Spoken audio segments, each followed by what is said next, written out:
England. Thank you very much, Madam Chair.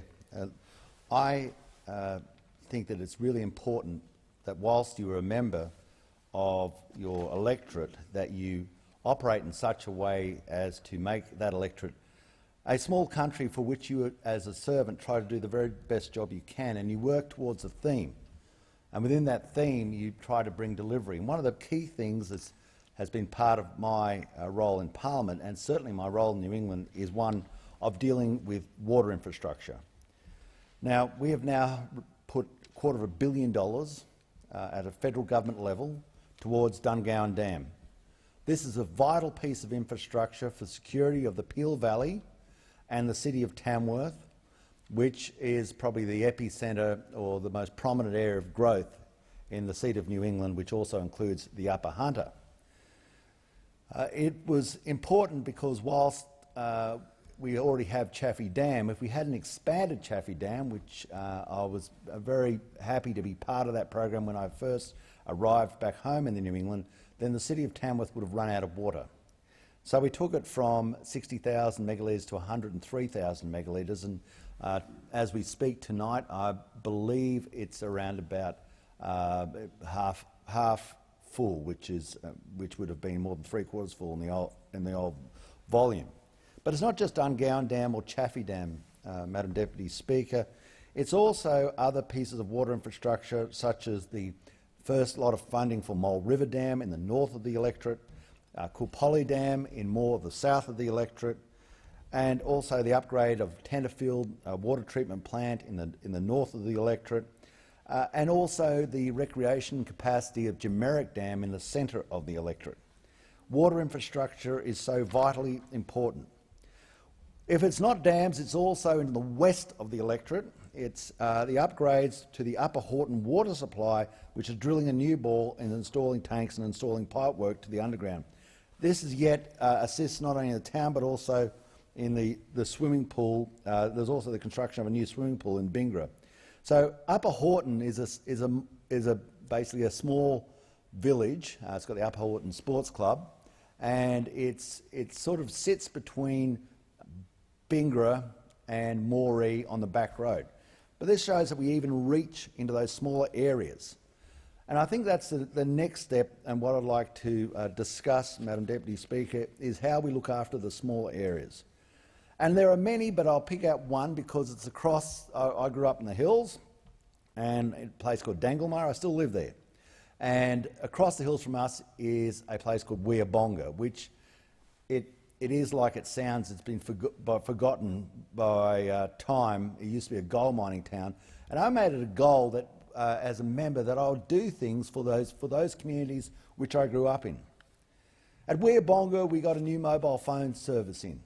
And it was important that when I went up there, we had about 30 people, I would suggest, in an area where no one believes anybody lives, that turned up because they wanted improvements on that mobile phone service, but they were very thankful that they had it. The thought that Weeabonga could get a mobile phone service was an incredible reflection of the Nationals and what the Nationals do in regional areas. Our focus, which is particular and pertinent to people who live in the weatherboard line on the edge and outside the spotlight, which is the urban electorates. Whilst I was there, Madam Deputy Speaker, I said, look, what else do we need here? Their hall was falling over, and they need a community-focused point. So we went to work again, and we found money to build a new community centre, a new hall, which is going to be incredibly important for the people of Weeabonga. It was $82,500 for a Weeabonga hall development. The next step is there's a whole range of areas, whether it's tennis courts, whether it's water facilities, whether it's swimming pools, whether it's water tracks, walking tracks. These are all vitally important. But roads and bridges are also seminal to how we get the commerce and the economy of the New England also going ahead. We have been instrumental in such things as Legume to Woodenbong Road to make sure that that corridor that takes people from the Tablelands down to the coast is upgraded. We have invested immense amounts of money in the New England Highway. In fact, I've almost taken people ad nauseum in showing them the Bolivia Hill realignment, but it's not just that. It's the money we have poured into the Waterfall Way between Armidale and Dorrigo, or the money that we have started on between Kempsey and Wallumbumby. Unfortunately, with the massive rains, we're back to square one. Or the money we put into the second range crossing over the Liverpool Plains between Merriwa and Willow Tree, which, because of the weather, we have to start working on again. But there are other roads as well, and other bridges. Retreat Bridge is a classic example, once more, of the Nationals investing away from the major spotlight. Retreat Bridge is on the most direct route between the city of Tamworth and Inverell. It's near Kingstown, and to open up that area, this bridge needed to be basically replaced. We got more than $1 million, Madam Deputy Speaker, to make sure that we worked on that bridge. But there's also Fisher's Bridge. There's a number of bridges, and I might remind people that Fisher's Bridge, over $500,000 of that funding came from the federal government. As much as I admire my state colleagues, we've got to know that where this money comes from.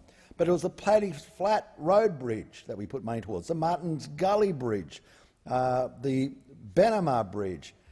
We've talked about Freesbury, the Yarrow Creek Bridge and the Mount Mitchell Road replacement. These are all bridges that we have made sure that go on the back of everything we've done before, such as Munsey's Bridge in Uralla. We could go right around the electorate and show you the bridges in the New England that we have replaced, so that we build on the economy, so that people have the capacity to move B-doubles of cattle across, get them to the sale yards, because the wealth from the sale yards flows back to the hairdressers, flows back to the tyre businesses on the high street of the regional towns of the New England. Sporting infrastructure is so important for the social fabric of the New England. Sporting infrastructure has to take into account also the populations. So in places such as Glen Innes, we have put a substantial amount of money for the upgrading of the Glen Innes netball facilities, in excess of $1 million towards that facility. But Glen Innes, of course, has a bigger population. So when we go to Sunnyside, which is a hall, which is west of Tenterfield, which is really a location of more than any sort of town, we've put money that assists them to upgrade the tennis courts. The great thing about tennis is it only needs two people, two people and an esky, and you've got a tennis game and a tennis match. And this is important in keeping the fabric of those small communities going and showing them that the Nationals reach out to the small areas to make sure that their lives are better. And you could see it in the Ben Lomond Hall. You could see it in the Bundara Hall. You could see it in what we've done in the Deepwater Hall. In these halls, which we know are the focus of that town, of Christmas celebrations, of school celebrations, that we have put the money in there because we acknowledge that Australia is not just a story about Sydney. It is not just a story about Melbourne. It's a story about those people who live towards the edges, in areas not recognised, and to make sure that we show them a sign that they're part of this nation as well. Madam Deputy Speaker, people will always look not only what you've done, they expect you to go into bat for them. They expect you to do such things as even the chlorine mixer to help at the Walker Water Treatment Plant. You did another piece of water infrastructure. They're thankful for what you've done near where I went to school, Woolbrook Public School. We've upgraded what we call the Stampede grounds. So we don't call it a rodeo, we call it a Stampede, which is basically a bush horse, bush stockman event. But those facilities were never actually upgraded. All the time I was there, I mean, they were quaint, but they were probably out of date in about 1943. And now they've been upgraded. And the community all went together to upgrade them. Everybody was working towards making sure that those facilities, we got the best bang for our buck for what we'd fought for. And yes, Madam Speaker, I do get a sense of pride being able to go back to a village like Woolbrook and see that there is advantage from what we've done. And if we go also along some of the roads there, sealing on either side of the ramp, Madam Deputy Speaker, one of the great annoyances in areas is on a public road, the grader comes along, it can't help it, and it pushes the dirt into the ramp. So the cattle just walk across it, and you can't control the stock.